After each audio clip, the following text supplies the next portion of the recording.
پاکستان کی سیاسی تاریخ میں اس کا جو مقام ہے اس سے کوئی انکار نہیں کر سکتا. آپ نہ صرف یہ کہ ذہنی طور پر بہت بالغ النظر اور ان کا مطالعہ بہت کافی تھا پوری دنیا کا اور اپنے ملک کا، اور نہ صرف مطالعہ تھا بلکہ انہیں یہ مہارت بھی حاصل تھی کہ اپنے مطالعے سے کس طرح سے عوام کو مخاطب کرے اور عوام کو متحرک کرے. آپ عوام کو عوام کی زبان میں مخاطب کرنے کا صلاحیت رکھتے تھے. بہت سے جو روایتی مقررین ہیں یا دانشور ہیں وہ آپ کی تقریر پہ کی انگشت نمائی کرتے تھے، لیکن ان کی خصوصیت یہ تھی کہ اس نے محروم اور نچلے طبقے کے عوام کو زبان دی. ذوالفقار علی بھٹو ایک نہیں ہے، دو ذوالفقار علی بھٹو ہے، ایک جو یہاں کھڑا ہے اور دوسرے آپ، ہر ایک آپ میں سے. جو آپ کی تکلیف ہے وہ میری ہے، کیونکہ میں نے کہا کہ میں دو ہوں، میں ایک نہیں ہوں. ایک اس جسم میں، اس خون میں، اس بت میں کھڑا ہوں، دوسرا آپ کے روح میں، آپ کے جسم میں، آپ کے بت میں کھڑا ہوں. میں سیاست میں میں اس وقت آیا کہ جب بھٹو صاحب کو جنرل ضیاء کے مارشل لاء کے ذریعے سے معزول کر دیا گیا تھا، اور 70 کلفٹن میں ان کی گرفتاری سے قبل میری ایک ملاقات ہوئی. اور ایک ملاقات سے آدمی کسی کے بارے میں کیا رائے قائم کر سکتا ہے، لیکن میں اس ایک ملاقات سے غیر معمولی طور پر ان کی شخصیت سے متاثر ہو کے میں واپس آیا، اور اس کے بعد پھر میں نے پیپلز پارٹی کے پلیٹ فارم سے اپنا جو سیاسی کردار تھا وہ میں نے دیانتداری کے ساتھ ادا کیا. میں ایک بات یہ جانتا ہوں کہ پاکستان کی تاریخ میں بھٹو صاحب ہر انسان میں، بھٹو صاحب میں بھی خوبیاں بھی ہوتی ہیں اور خامیاں بھی ہوتی ہیں، اور اسلام کی تعلیم بھی یہ ہے کہ مرنے کے بعد لوگوں کی خوبیوں کو یاد کیا کرو. میں یہ سمجھتا ہوں کہ ان کا ایک سب سے بڑا کمال یہ ہے کہ انہوں نے ایک ایسی پولیٹیکل پارٹی کو وجود دیا اور وہ اس کے لیڈر بنے کہ بر صغیر کے اندر میں یہ سمجھتا ہوں کہ مسلمانوں کی یہ پہلی جماعت ہے.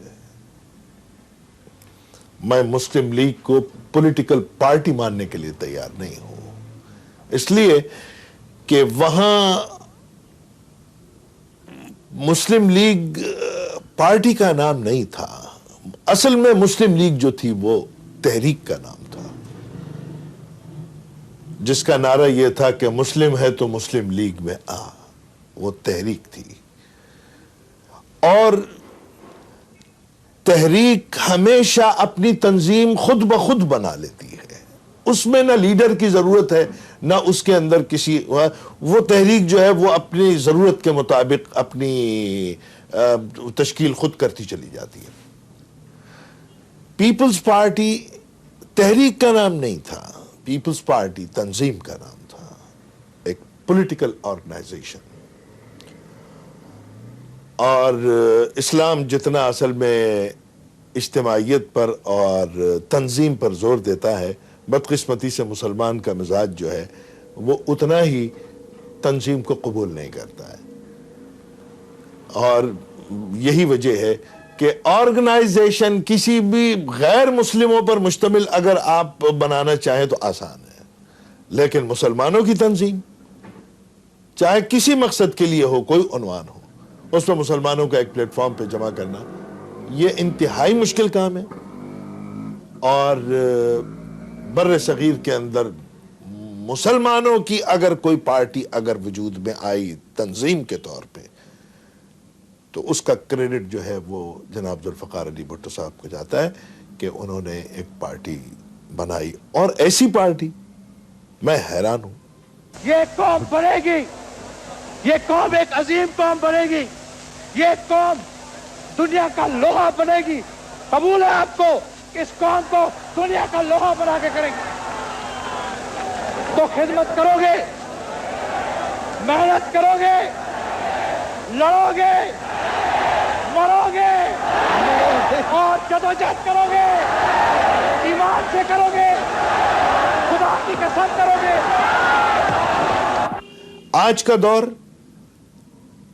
میں حیران ہوں کہ کس قسم کی تنظیمیں ہیں، گولی کی سیاست چلتی ہے، لیکن حقیقت یہ ہے، میں یہ سمجھتا ہوں، میں فخر کرتا ہوں اس بات پر کہ پاکستان پیپلز پارٹی کے کارکنوں جیسا میں نے کوئی بہادر کارکن کسی اور پارٹی کا نہیں دیکھا، اس لیے کہ وہ سیاست کرتے تھے، وائلیشن بھی ہوتا تھا، اور اس کے بعد ذہن میں اس کے نتائج کو سب کچھ جانتے ہوئے، سمجھتے بوجھتے ہوئے، وہ اپنی گویا ڈیوٹی جو تھی، پولیٹیکل ڈیوٹی، اس کو وہ پورا کرتے تھے۔ رہ گیا یہ کہ بھٹو صاحب کو پیپلز پارٹی کے کارکن بچانے میں کامیاب۔ پیپلز پارٹی دہشت گرد پارٹی نہیں ہے، اس کی سب سے بڑی دلیل جو ہے وہ یہ ہے کہ وہ اپنے لیڈر کو اس وقت پھانسی کے پھندے سے چھڑا نہیں سکے۔ لیکن پوری پارٹی نہیں، اگر چند لوگ بھی اگر واقعی دہشت گرد ہوتے، اگر کچھ لوگوں نے دہشت گردی کا راستہ اختیار کیا، تو وہ پوری قوم کے خلاف نہیں تھا، وہ ایک فرد کے خلاف تھا۔ جس فرد نے کسی کے باپ کو پھانسی چڑھا دیا، وہ فرد کہ جس فرد نے کسی کے لیڈر کو، رہنما کو پھانسی چڑھا دیا اور جوڈیشل مرڈر کیا، تو اس لیے کچھ لوگوں کا ریئیکشن اگر تھا تو ایک شخص کے خلاف تھا، انسٹیٹیوشن کے خلاف نہیں تھا۔ تو میں یہ سمجھتا ہوں کہ غیر معمولی طور پر بھٹو صاحب نے ایک سیاسی استاد کا کردار اس ملک میں ادا کیا ہے، اور مسلم لیگ یا اور جتنی پارٹیاں ہیں وہ کبھی بھی ڈرائنگ روم سے باہر نکل کے نہیں آئیں۔ بھٹو صاحب کو یہ کریڈٹ جاتا ہے کہ انہوں نے سیاست کا شعور ایسا بیدار کیا کہ گدھے گاڑی والے نے بھی جھنڈا لگایا ہوا ہے، وہ بھی سیاست پہ گفتگو کرتا ہے۔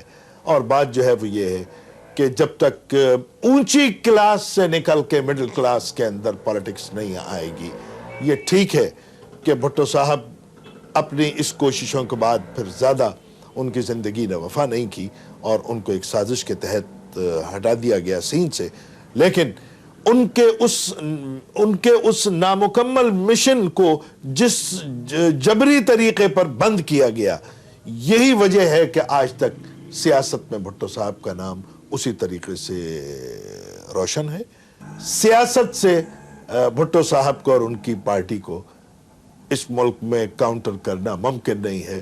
بھٹو صاحب کا نام یہاں کی سیاست میں ناقابل شکست ہے، اور میری نگاہ میں اس سے بڑا کوئی اور اعزاز نہیں ہے کہ وہ اس ملک کے چاروں صوبوں کے اندر آج بھی اپنے قبر میں لیٹے ہوئے ہیں، لیکن اس کے باوجود ان کا نام اور ان کی پارٹی کا پروگرام جو ہے وہ آج بھی لوگوں کے لیے کشش رکھتا ہے۔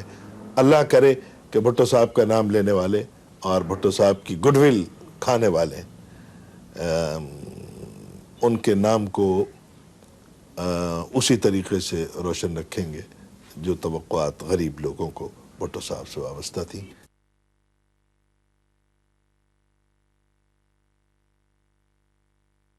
1965 میں میدانوں میں جیتی ہوئی جنگ کو طالع آزماؤں نے مذاکرات کی میز پر ہار دیا۔ جناب بھٹو اس سودے بازی پر سخت دل گرفتہ تھی۔ لاوا اندر ہی اندر کھولتا رہا، پھر وہ آتش فشاں پھٹ پڑا۔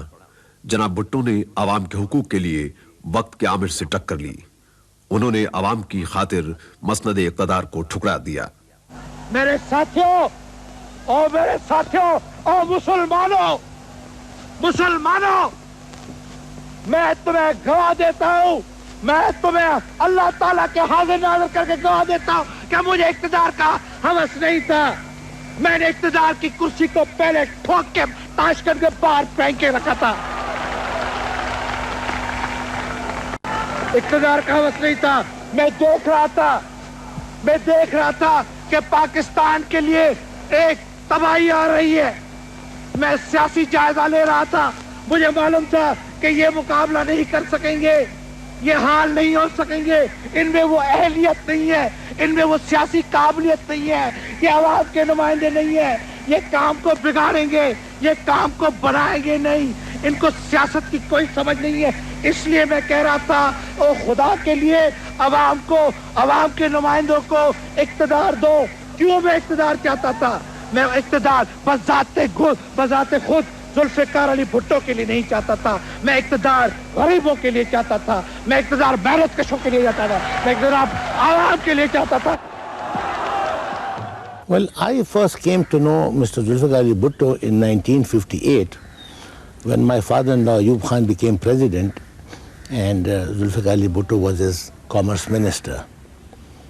I and my family were visiting Karachi and Ayub Khan told us that he would like to introduce his brilliant young minister to us and introduce his family to him. And ever since that day, and almost till the end of Ayub Khan's era, we remained very good friends. Mr. Bhutto's company was most amusing. He was a very intelligent man. And the fall through came when two ministers of Ayub Khan were quarreling among themselves. One was Mr. Shoaib and the other was Mr. Bhutto, and both had to leave his cabinet. And thereafter, as you know, Mr. Bhutto formed the People's Party, and since he had been ousted by Ayub Khan, he naturally went against Ayub Khan. And I, being the son-in-law of Ayub Khan, naturally sided with my father-in-law.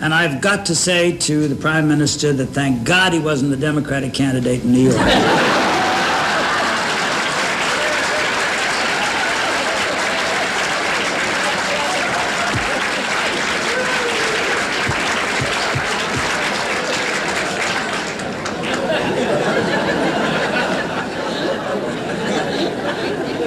I've known a lot of statesmen who were politicians. And I've known a lot of politicians who want to be statesmen. But this is the greatest combination of both that I've seen in a long time.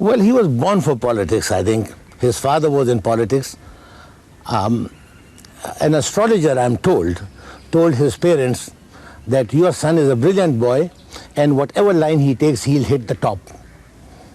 And he did hit the top in politics.